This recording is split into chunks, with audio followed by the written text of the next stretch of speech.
So welcome back. It's been 26 hours since we painted the last part. So it's the next day, and I'm going to try in this part to really increase the contrast because my underlying layer of paint is not moving like at a touch. So I can actually paint over it and it's not going to blend so much. So I'm gonna go and try to get in some lighter areas and just define a little bit more shape. All right, so I took some paint from yesterday that was on my palette. I added a little bit of water. When I put it on, I realized that there was quite a bit of water in my brush that I hadn't noticed. So it's a little bit on the wet side. I think it's gonna be okay. And I'm gonna try and see if I can add some texture as well. I like painting with texture, and because oil paint is so smooth, I miss that a little bit. Right, so I'm gonna put on some layers, and as you see me do here, try and see what happens when I take off the edges with just a regular paper towel.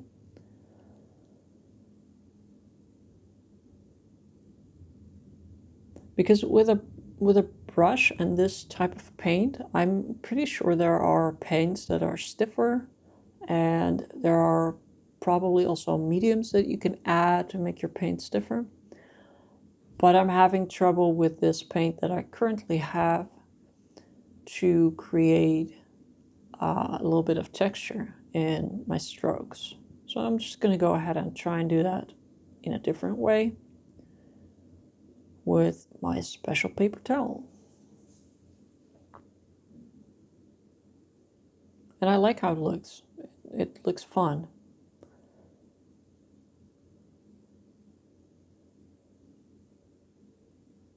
Yeah. The paint from yesterday, it is not entirely dry. When you put your brush on it, you can still blend it if you wanted to, but there is a noticeable difference between the paint on my brush, on my palette, and on the surface. And for me, what I noticed now, this is kind of an ideal balance between the blendability of the paint on the substrate and the paint that I'm working with. Because unlike other paints, you can still blend this, and but when you put your brush on, it's not like you're drowning your brush into wet paint that is on your surface. The temperature here right now is very, very average. It's well, I can tell you what it is in Celsius, but most of you guys probably work with Fahrenheit anyway. It's just it's not cold, it's not hot, it's not dry, and it's not wet. I live in Holland, as most of you know, so everything is average here. There's nothing special going on. So those are the conditions in my home.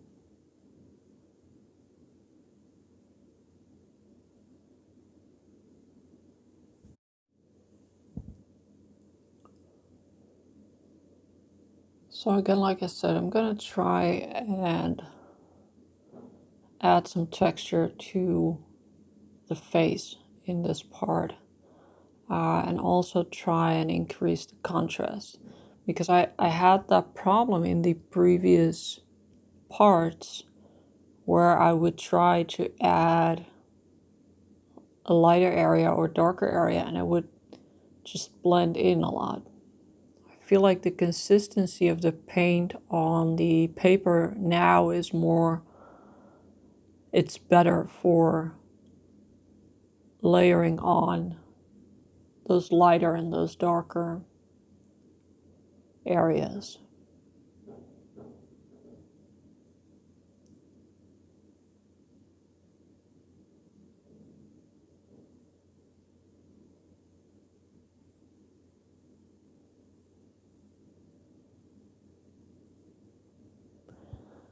So I am interested, while I'm working on this, I was thinking about that, like I'm interested in maybe researching how you were to go about painting a higher contrast portrait in the wet on wet method. Right, so I'm gonna be doing some more portraits like that, because I do like the idea of it, and I also do like the speed. I'm not generally used to working very long on portraits, and especially not like practice portraits or smaller portraits. I'm not the type of painter that works in stages where I got a lot of works going on at once. So maybe that's something to look into.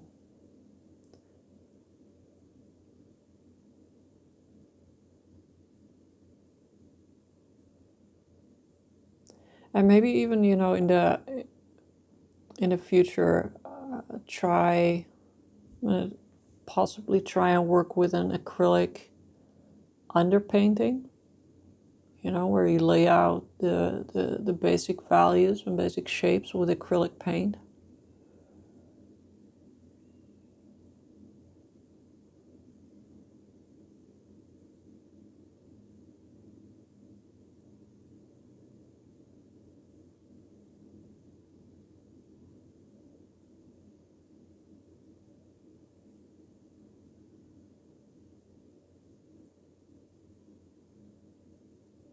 Sorry about the hand. I'm trying to work around the camera here a little bit.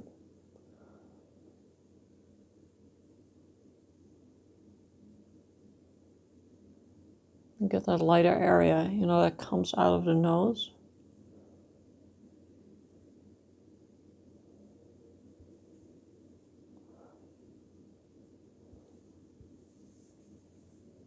And I am at this point trying, like I said before, it's good practice to use one brush for darker paint and the other for light. I tend to mess that up after like 5 minutes, but I do try and focus on that a little more in these layers. So switch to a bigger brush here. It's tempting to continue to work with very small brushes, but these areas are pretty big. So I'm going to go in with a slightly bigger brush and try and increase that contrast on the right side of the face. That is looking very, very flat.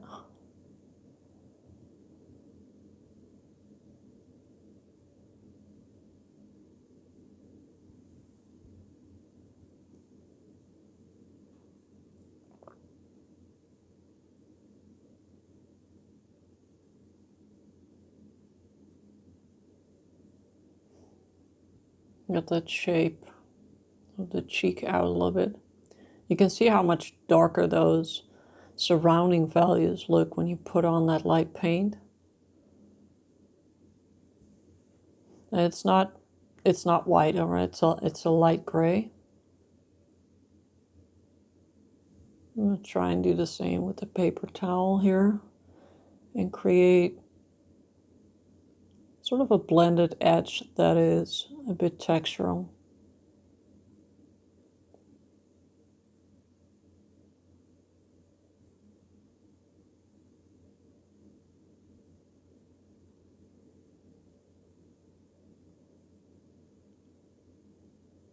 I keep going back to the left side. I don't know how that works for right-handed people, and if you, well, probably most of you are right-handed.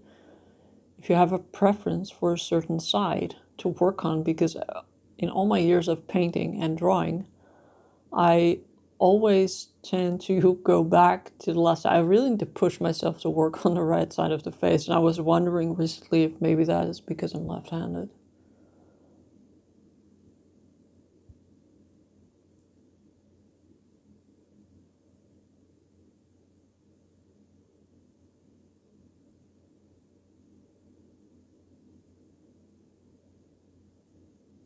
Yeah, so because that paint is dry on that side, or almost dry, you do, it doesn't blend as much. So you see a lot more contrast in the paint.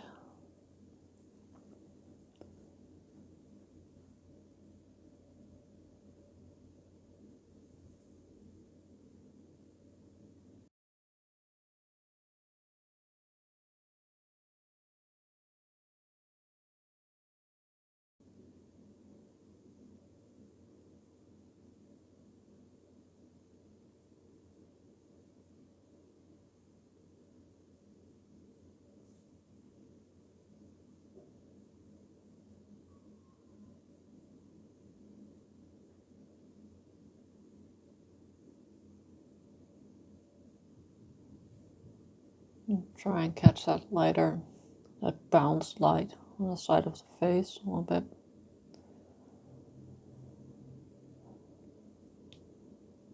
I'm not sure if in the reference photo it's on both sides. I'm just gonna go ahead and do it.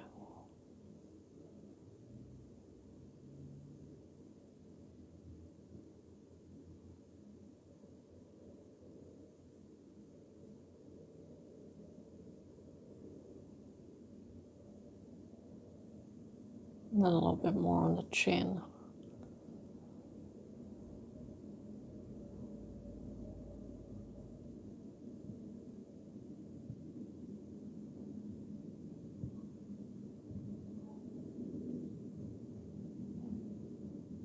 All right, that's almost it for this part.